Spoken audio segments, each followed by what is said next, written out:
Here's a bold prediction that's sending Swifties into overdrive. Taylor Swift might just be gearing up for the most anticipated halftime show in Super Bowl history. Could the pop superstar be dropping subtle hints about taking center stage at Super Bowl 60? The evidence is piling up, and frankly, it's getting harder to ignore. But here's where it gets controversial. Some fans are convinced she's been orchestrating this moment for years, while skeptics argue we're all just reading too much into coincidences. Let's dive into why the timing might finally be perfect for Swift to grace the Super Bowl halftime stage.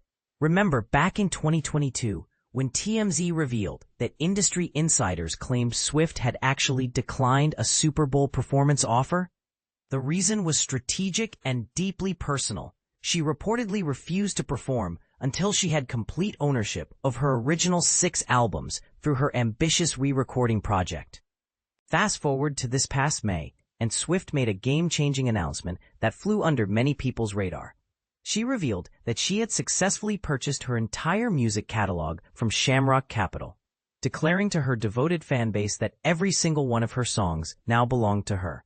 This wasn't just about business. It was about artistic freedom and control. And this is the part most people miss. Swift's recent appearance on The New Heights podcast might have been loaded with carefully planted clues, pointing toward her bringing all 12 of her musical eras to Levi's Stadium in Santa Clara, California, on February 8th.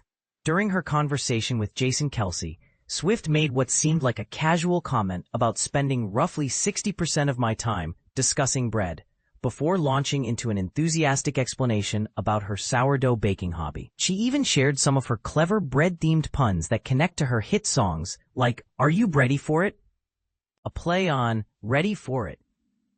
And it's a loaf story, baby, just say yeast, referencing Love Story. Here's where things get interesting, and potentially too coincidental to ignore. The San Francisco 49ers' beloved mascot happens to be Sourdough Sam, and their home stadium is set to host Super Bowl 60 this year. Coincidence? Swift's fanbase certainly doesn't think so. But wait, there's more evidence that has fans convinced this has been years in the making. When Swift explained how much football knowledge she possessed before beginning her relationship with Travis Kelce, she made a telling comment about the halftime entertainment. "I've memorized every Super Bowl halftime show performance throughout the years, even though I never actually watched the football games themselves." Anyone who knows Swift understands that she's a master planner who maps out album releases, public appearances, and those famous Easter egg clues literally years ahead of time. Whether she was hoping to complete her re-recording project by 2026 or secure ownership of her masters, there's photographic evidence of her strategic thinking. She wore an Erin Andrews jacket to Super Bowl 58, with the number 60 prominently displayed on the back. Adding another layer to this theory, Travis Kelce is about to embark on his 13th NFL season, and the number 13 holds special significance for Swift, appearing throughout her career and personal brand. When contacted for comment, Swift's representatives have remained silent, neither confirming nor denying the speculation. For context, last year's halftime performer Kendrick Lamar was officially announced in early September, so if Swift is indeed planning something, we might not have to wait much longer for confirmation. But here's the million-dollar question that's dividing fans and critics alike. Is this elaborate theory just wishful thinking from an enthusiastic fanbase, or has Swift been playing the longest game in entertainment history?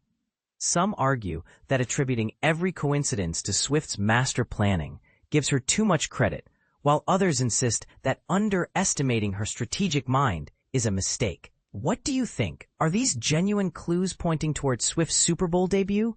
Or are fans connecting dots that were never meant to form a picture? And if she does perform, would this be the ultimate validation of her artistic journey? Or would it feel like she's finally conforming to mainstream expectations she once seemed to reject? Share your thoughts. Are you team "it's happening" or team "we're reading too much into it"?